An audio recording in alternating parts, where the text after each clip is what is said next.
Bon. Comment peut-on prendre des notes sur les infos qu'on donne à NotebookLM? Au final, l'outil s'appelle NotebookLM. C'est pour prendre des notes, pas pour faire des podcasts ou parler à l'IA, même si ça se fait aussi.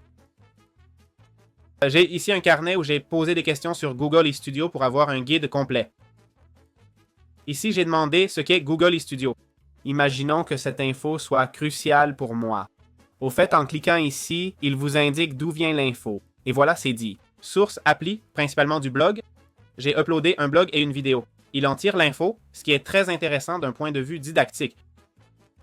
On va prendre cette info et je peux cliquer ici pour ajouter une note. Il me propose nouvelle note. Là, des écrans s'ouvrent. Je clique sur ajouter une note, nouvelle note. Je mets ça et je lui dis, je peux le copier tel quel. Tu sais, regarde, j'ai juste mis le titre. Je l'avais mis là tout seul à un moment. Google iStudio, c'est génial. J'ai déjà la note. Et là, j'ai la note enregistrée. À quoi ça me sert? Eh bien, comme indiqué, pour étudier. Je peux générer les notes automatiquement. C'est 4 types de notes. Guide d'études, fax, FAQ, résumé et chronologie. Pour voir le guide d'études, c'est pour étudier cette section. Ensuite, on aurait les FAQ. C'est quoi Google eStudio et ça sert à quoi? Quelles sont les principales fonctions de Google eStudio? Comment interagir avec Google iStudio? Quels sont les avantages de Google eStudio? Comment apprendre à utiliser un nouvel outil avec Google eStudio? Quelles options? Il vient de me faire le guide. Bon, non, pas vraiment. Je regarde le meilleur et non. Il manque pas mal d'infos, je dois dire.